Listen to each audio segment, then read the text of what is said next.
Webster's dictionary defines the word legend as a celebrated hero. Genius is referred to as someone with an exceptional natural capacity of intellect. These words are very applicable to describe the brilliance of Bob Gallo's extraordinary career as a record producer, musician, visionary that has spanned over 40 years. Born and raised in Brooklyn, New York, Bob started a band when he was a teenager in the early 60s called Starfires. A friend of his, Johnny Maestro, was in a group called The Crest. These two teenagers collaborated together and produced a song, 16 Candles, that went #1 in the top 40s charts, which is not too bad for some teenagers. Now, Bob probably said to himself, you know, I can get used to this. This was just the beginning of a long, illustrious career. Atlantic Records recognized this young man's talents and said, why don't you come and work with us? Atlantic Records also partnered Bob up with James Brown, and together they produced a Grammy Award-winning song, It's a Man's World. Bob also, I'm sure my band will say something different, but you know. Bob also has a keen eye for talent, and while working with Patti LaBelle and the Bluebells, he encouraged one of her backup singers to think about taking a chance on a solo career. He was the first producer to merge elements of a large orchestra in the pop music scene.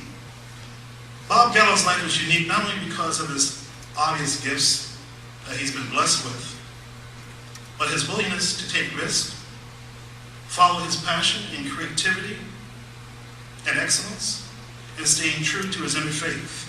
He's figured it out. He has created a legacy for people to enjoy his music now and forever.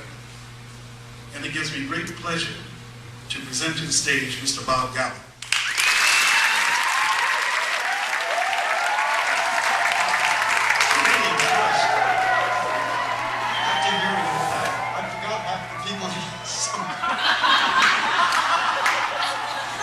Myself, did you produce? Oh, that's right.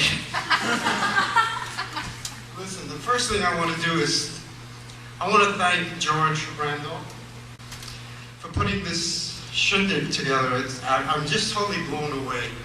I've been traveling, and I'm half asleep. And I've got jet lag. But I'm so blown away by this whole thing. I just can't imagine me being in Toronto this time and this happening. And I have to say one thing. I want to thank Ricky Friedlander, a man who's been my inspiration and my guiding light. No man can have a friend like that. Thank you. He's a beautiful man, inside and out. Don't ever go out with him because no one will look at you. Everywhere I go, we go to a restaurant, nobody talks to me. The waitress says, oh, can I get you something? She's all over me and she walks away. I say, hey, wait a minute, I want a hamburger. But that's Ricky, the man with the connections. And speaking of connections, when we first met 25 years ago, Ricky, he was asking me, who's the head of RCA, and who's the such and such from this record company?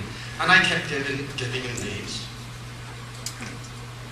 Well, now I call him and ask him, because over the years, he's become incredibly well connected. And when I need a name, I call him now. As a matter of fact, he's so connected. I think he was running Hydro 1, we'd never have a blackout.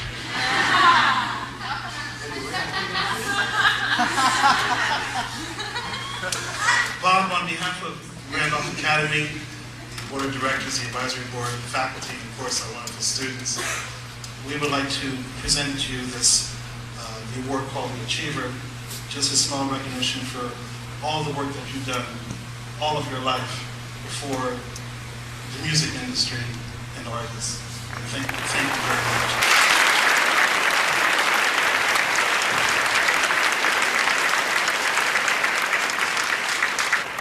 Mr. Gallo, again, thank you for becoming a part of the Randolph family. And thank you for everything that you've done and what you're continuing to do. We wish you the best, and I'm sure we'll see more of you, just like you're going to see more of us.